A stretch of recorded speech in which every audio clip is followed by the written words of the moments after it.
Хотод бүрэнхий болж эхэлж байлаа. Харин автобусны буудлын дээр нэгэн залуухан эмэгтэй автобус хүлээн зогсож байлаа. Тэрээр хотоос зайдуу байдаг нэгэн жижигхэн хотын үйлдвэрт ирж сургалтандаа суучгаад гэртээ харахаар хот руу явах автобусыг төвчээртэй гихчин хүлээн зогсно.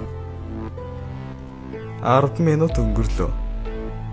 Автобус уг нь өдөд ирчихсэн баймар юм гэж тэр дотроо бодлоо. Удалгүй нүднийх нь болонд нэг зүйл хөдлөхийг тэр анзаарчээ. Нэгэн ир түүн рүү аажуухан дөхөж ирж байв. Бүсгүй түүнийг ирж байгааг анзаарчээ. Дараа нь автобус ирэх зүг рүү хурдан л ирээсэй гэсэн харцаар харж зогслоо. Төд удалгүй тэр ирэхдээ автобусны буудлын бүдэхэн гэрэл тус хорчонд орж ирлээ. Тэр ноорхоо хувцастай байх бөгөөд түүнээс ханхлах тааламжгүй өндөр нь түүнийг гэр оронгүй гэдгийг нь илчлэх шиг санагдав. Тэд чимээгүй хэсэг зогслоо.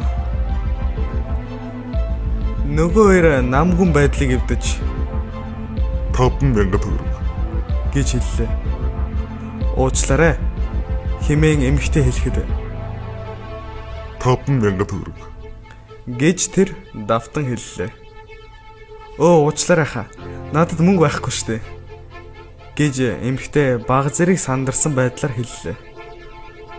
Үүнийг сонссон ир дууга хураан бүсгүй рүү ширтэн зогсно. Энэ үед эмэгтэй дотроо нилээд айж эхэллээ. Эмэгтэй түүнд яв гэж хэлэхээс өмнө нөгөө ир дахин ам нээлээ. 5,000 төгрөг. Энэнд бүсгүй залхаж эхэллээ. Энэ ир үнэхээр түүнд төвөг удаж бас түүнийг айлгаж эхэлсэн байлаа. Өө яахгүй. Надад 5,000 төгрөг байхгүй. Одоо та яв. Үгүй бол би цагдаа дуудлаа шүү. Гэж бүсгүй чангахан дуугаар хэлж орхилоо.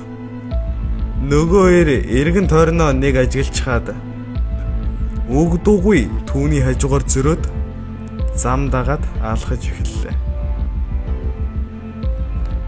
Тэр явчихлаа. Гэхдээ бүсгүй сэтгэл санаа тавгүй хэвээр л байсан юм. Болсон явдлыг дахин нэг толгоонд дүрслээд тэр одоо яах ёстойгоо бодож эхэллээ. Танихгүй газар мэдэхгүй хүмүүсээр хүрээлэгдсэн тэрний ганц найдвар нь хот руу орох автобус байсан юм. Хэсэг хугацаа дахин өнгөрсөн ч зам дээр автобус байтугай дугуйтай хүн ч үзэгдсэнгүй. Одоо тэр эргээд ирвэл яана? Тэгвэл би яах юм болж байна? Гэж тэр өөрөөсөө асуухын зэрэгцээ маш их хайж байлаа. Тэр энэ бодолтой автсан зогсож байхад аз болж автобус ирэн түүний урд зогслоо. Йоо ашгүй дээ гэж тэр дотроо баярлаад хаалхан онгоовгүй буюу өнөөх автобус руу үсрэн суулаа. Саяхан зүрхэн хурдан урдан цохилж байсан тэр одоо аюулгүй болсон байлаа. Автобусны хаалга хаагдаж тэр жолоочд хэд үлээ хаа гэж асуухад 5,000 төгрөг хэмээх танилтуу сонсогдлоо. Бүсгүй түүн рүү ихцэлж харж амжаагүй байхад тэр түүнийг гартаа байрж байсан алхаараа цохиж унаглаа.